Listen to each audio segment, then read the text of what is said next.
नमस्ते प्यारे बच्चों।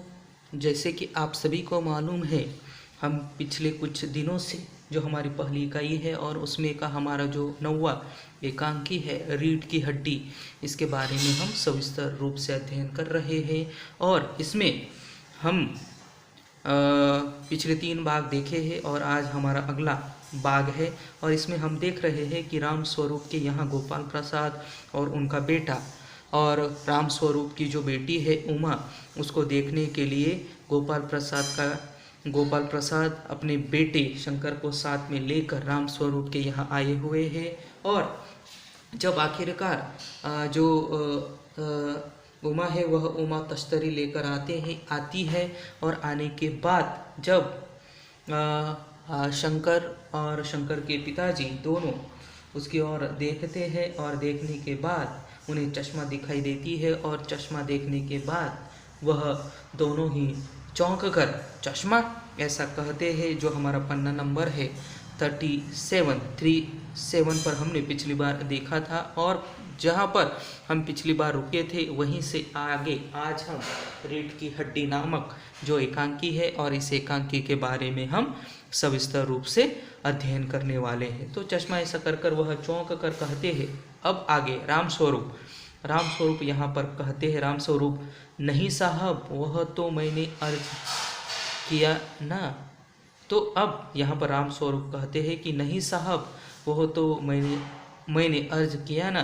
तब गोपाल प्रसाद हूँ करके संतुष्ट होकर कोमल स्वर में बैठो बेटी, ऐसा गोपाल प्रसाद किसे कहते हैं? उमा को कहते हैं। तो गोपाल प्रसाद कौन है? जो कि गोपाल प्रसाद उनके बेटे के साथ राम स्वरूप के यहाँ राम स्वरूप की जो बेटी है, कौन है राम स्वरूप की बेटी? उमा। उसको देखने के लिए उनके बेटे के साथ शंकर के साथ आए हुए हैं। और अब गोपाल प्रसाद कहते हूँ संतुष्ट होकर कुछ कोमल स्वर में उमा को कहते हैं बैठो बेटी, क्योंकि तश्तरी लेकर उमा जहाँ पर गोपाल प्रसाद, उनका बेटा शंकर और राम स्वरूप बैठे होते हैं उस कमरे में आती है। और उसके बाद गोपाल प्रसाद उसे कहते हैं उमा को बैठो बेटी। तभी राम स्वरूप कहते हैं वहाँ बैठ जाओ उमा, वहाँ बैठ जाओ उस तख्त पर अपने बाजे वाजे के पास। तो तभी राम स्वरूप कहते हैं कि वहाँ बैठ जाओ उमा उस तख्त पर अपने बाजे वाजे के पास। अपने बाजे वाजे के साथ इसका मतलब क्या कि जो गोपाल प्रसाद का बेटा है शंकर उमा को देखने के लिए आया है, तो उमा के साथ बैठ जाओ, ऐसा राम स्वरूप कहते अपने बाजे वाजे के पास, अपने बाजे वाजे के साथ। इसका मतलब यहाँ पर क्या होता है, जो गोपाल प्रसाद का बेटा है शंकर उमा को देखने के लिए आया है, तो शंकर के पास बैठ जाओ, ऐसा राम स्वरूप अपनी बेटी को कहते हैं। उमा बैठती है, उसके बाद उमा बैठती है। गोपाल प्रसाद उसी समय चाल में तो कुछ खराबी नहीं है, देखो कि लोगों का नज़रिया किस तरह का होता है नारी की ओर देखने का। हमने पिछली बार भी देखा है, क्योंकि जो गोपाल प्रसाद है वह गोपाल प्रसाद और उनका जो परिवार है, उन परिवार का नज़रिया किस तरह का है। दकियानूसी विचार वाले लोग हैं, पिछली सोच वाले, पास्ट थिंकिंग वाले लोग हैं। तो देखो उसके बाद गोपाल प्रसाद उमा के बारे में क्या बता रहे हैं यहाँ पर। चाल में तो कुछ खराबी नहीं है, चेहरे पर भी छवि है, चाल में कुछ खराबी नहीं है। और उमा का जो चेहरा है और चेहरे पर भी छवि है मतलब छवि का मतलब क्या होता है? तेज या फिर निखार, ऐसा उसका मतलब होता है। छवि में चेहरे पर भी छवि है मतलब तेज है, निखार है। हाँ, कुछ गाना बजाना सीखा है। उसके बाद गोपाल प्रसाद उमा को पूछते हैं, हाँ कुछ गाना बजाना सीखा है, ऐसा उमा को वे पूछते हैं। उसके बाद राम स्वरूप कहते हैं जी हाँ, सितार और बाजा भी मतलब दोनों भी बजाती है, कुछ गाना बजाना सीखा है। तो राम स्वरूप कहने लगते हैं कि जी हाँ, सितार और बाजा भी, ऐसा राम स्वरूप गोपाल प्रसाद को कहने लगते हैं। जी हाँ, सितार भी और बाजा भी दोनों बजा लेती है। कौन? उमा। ऐसा राम स्वरूप गोपाल प्रसाद को कहते हैं। सुनाओ तो उमा एकाध गीत सितार के साथ। तो उसके बाद राम स्वरूप अपनी बेटी उमा को कहते हैं कि सुनाओ तो उमा एकाध गीत सितार के साथ। सितार, सितार मतलब क्या? जो कि वाद्य वृंद, ऐसा उसे कहा जाता है। तो वह सुनाओ तो उमा एकाध गीत सितार के साथ राम स्वरूप अपनी बेटी को कहते हैं। और उसी समय उमा सितार पर मीरा का मशहूर भजन मेरे तो गिरिधर गोपाल गाना शुरू करती है। उसी समय, क्योंकि राम स्वरूप कहते हैं कि सुनाओ उमा एकाध गीत सितार के साथ, तो उमा सितार पर मीरा का मशहूर भजन मेरे तो गिरिधर गोपाल गाना शुरू कर देती है। उसकी आंखें शंकर की झेंपती सी आँखों से मिल जाती है और वह गाते गाते एक साथ रुक जाती है। पिताजी मतलब राम स्वरूप कहते हैं, इसीलिए सितार के साथ उमा मीरा का जो मशहूर भजन है मेरे तो गिरिधर गोपाल जो गाना है वह गाना शुरू कर देती है। उसकी आंखें शंकर की झेंपती सी आँखों से मिल जाती है और वह गाते गाते एक साथ रुक जाती है। झेंपती सी मतलब शर्माती सी, यहाँ अर्थ।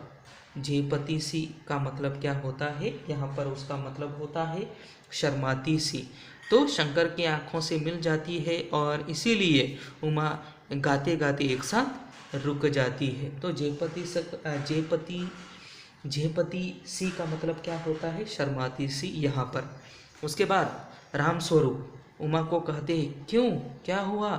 गाने को पूरा करो उमा, क्योंकि वह एक साथ रुक जाती है, गाते गाते एक साथ रुक जाती है। इसीलिए राम स्वरूप उमा को कहते हैं कि क्यों, क्या हुआ? गाने को पूरा करो उमा। ऐसा राम स्वरूप किसे कहते हैं? उमा को कहते हैं। और उसके बाद गोपाल प्रसाद, नहीं नहीं साहब, काफ़ी है। उसी समय जो गोपाल प्रसाद है, गोपाल प्रसाद कौन है? शंकर के पिताजी है। और उसी समय गोपाल प्रसाद कहने लगते हैं कि नहीं नहीं साहब, काफ़ी है, आपकी लड़की अच्छा गाती है। अब राम स्वरूप कहने लगे उमा के बारे में, राम स्वरूप को कहते हैं गोपाल प्रसाद कि आपकी लड़की अच्छा गाती है।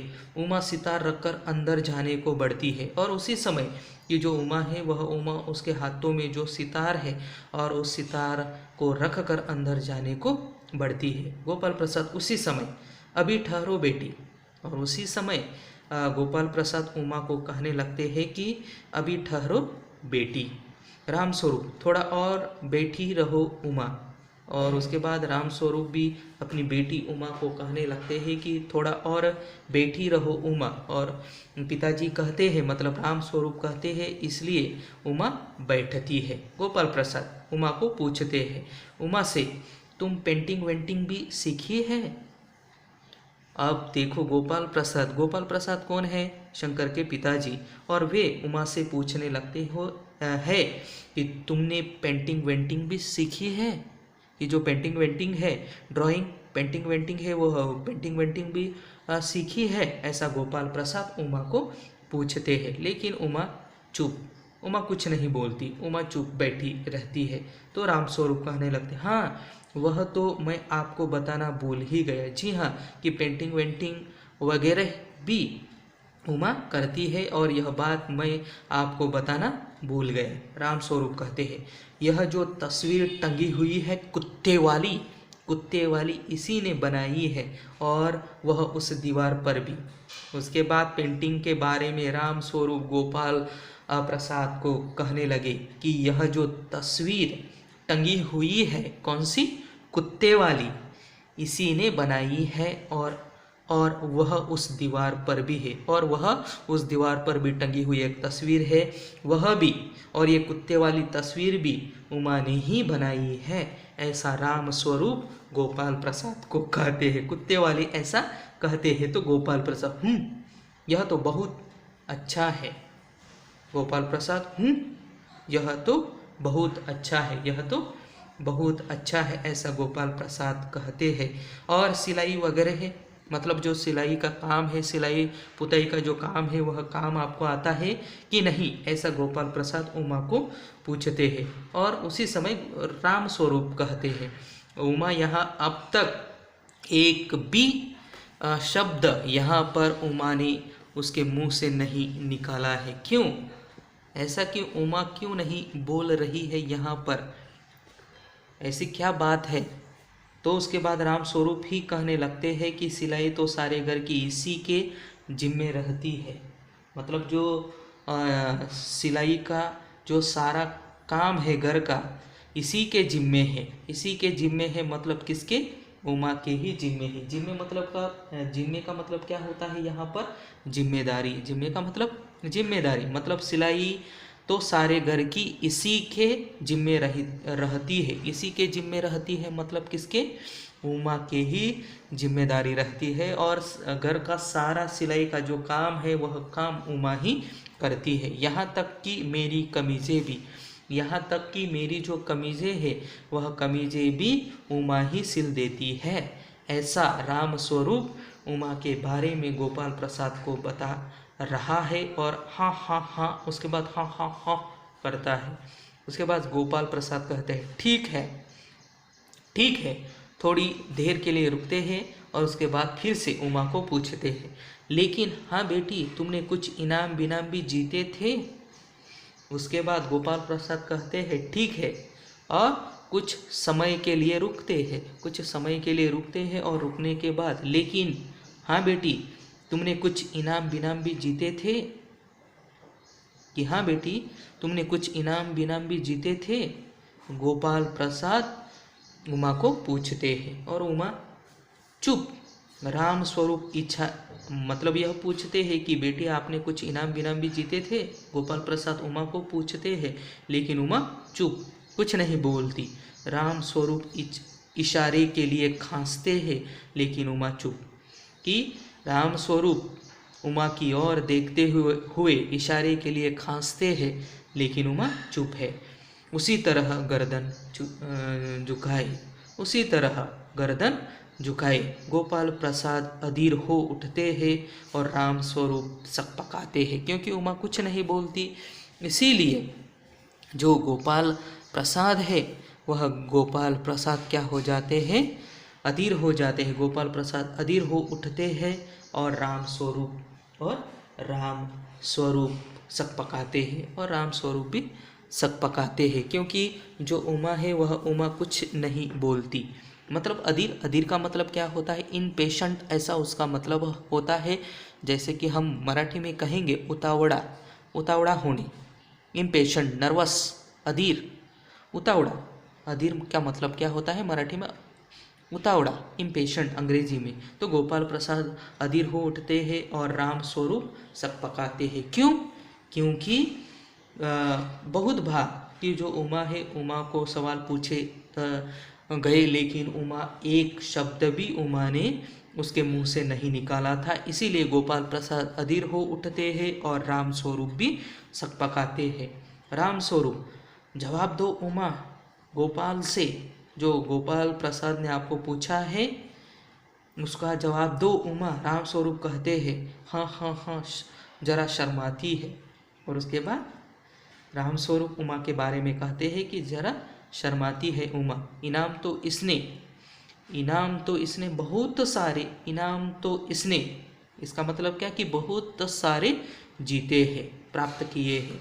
गोपाल प्रसाद अब जरा रुखी आवाज़ में, कि गोपाल प्रसाद कब से उमा से बातचीत करने का प्रयास कर रहे थे, लेकिन वह एक शब्द भी उमा के मुंह से नहीं निकला था। और इसीलिए जरा रुखी आवाज़ में, रुखी मतलब व्यवहार की कठोरता, रूखा मतलब व्यवहार की कठोरता, ऐसा उसका मतलब होता है। गोपाल प्रसाद जरा रुखी आवाज़ में, जरा इसे भी तो मुंह खोलना चाहिए। देखो आप, जरा रुखी आवाज़ में, जरा कठोर आवाज़ में गोपाल प्रसाद फिर से बोलने लगे। जरा रुखी आवाज़ में, जरा इसे भी तो मुंह खोलना चाहिए। गोपाल प्रसाद उमा को कहने लगे कि जरा इसे भी तो मुंह खोलना चाहिए। इसका मतलब इसे भी तो कुछ बोलना चाहिए। इसे मतलब किसे? उमा को। उसी समय राम स्वरूप, उमा देखो, आप क्या कह रहे हैं, जवाब दो ना। कि उमा देखो कि गोपाल प्रसाद क्या पूछ रहे हैं आपको, उसको जवाब दो, ऐसा राम स्वरूप भी कहने लगते हैं। और अब उमा आखिरकार बोलने लगी, हल्की लेकिन मजबूत आवाज में। उमा बोलने लगी हल्की लेकिन मजबूत आवाज में, क्या जवाब दूं बाबूजी। देखो, हल्की लेकिन मजबूत आवाज में उमा बोलने लगी, आखिरकार क्या जवाब दूं बाबूजी। अपने पिताजी को कहती है कि क्या जवाब दूं इन्हें बाबूजी। जब कुर्सी मेज बिकती है तब दुकानदार कुर्सी मेज से कुछ नहीं पूछता, सिर्फ खरीददार को दिखलाता है। तो अब देखो, उमा यहाँ पर हल्की लेकिन मजबूत आवाज में जवाब दे रही है कि जब कुर्सी मेज, मेज मतलब टेबल, कुर्सी मतलब चेयर, जब कुर्सी मेज बिकती है तब दुकानदार कुर्सी मेज से नहीं पूछता। कि जब दुकान में कोई खरीदार आता है तो खरीदार आता है और खरीदार आने के बाद पूछता है कि मुझे कुर्सी और मेज मतलब टेबल दिखाओ, तो बिकते समय दुकानदार कुर्सी और टेबल को पूछता नहीं। जब कुर्सी मेज बिकती है तब दुकानदार कुर्सी मेज से कुछ नहीं पूछता, सिर्फ जो खरीदार होता है खरीदार को दिखला देता है, कुर्सी और मेज दिखला देता है। वह कुर्सी और मेज को नहीं पूछता कि आपको जाना है इस ग्राहक के साथ या यहीं रुकना है, ऐसा नहीं पूछता है। इसीलिए यहाँ पर उमा कहती है कि जब कुर्सी मेज बिकती है तब दुकानदार कुर्सी मेज से कुछ नहीं पूछता, सिर्फ खरीदार को दिखला देता है, सिर्फ खरीदार को कुर्सी और टेबल दिखला देता है। पसंद आ गई तो अच्छा, वरना उसके बाद रन दो। कि पसंद आ गई तो अच्छा है, वरना कुछ नहीं बोलता। वो ग्राहक को बोलता है कि मैंने आपको कुर्सी और टेबल या फिर बहुत सारी वस्तुएं मैंने आपको दिखाई, तो इसमें से आपको एक तो भी खरीदनी ही पड़ेगी, ऐसा दुकानदार कहता है ग्राहक को, कभी नहीं। पसंद आ गई तो अच्छा, वरना नहीं। पसंद जो भी कोई भी वस्तु हो, चीज़ हो, वह जब हम खरीदने के लिए जाते हैं तो जब हमें पसंद आती है तभी हम उसे खरीदते हैं, वरना नहीं खरीदते हैं। और यही बात यहाँ पर उमा राम स्वरूप और उनके बेटे को कहने का प्रयास कर रही है कि पसंद आ गई तो अच्छा है, वरना रन दो।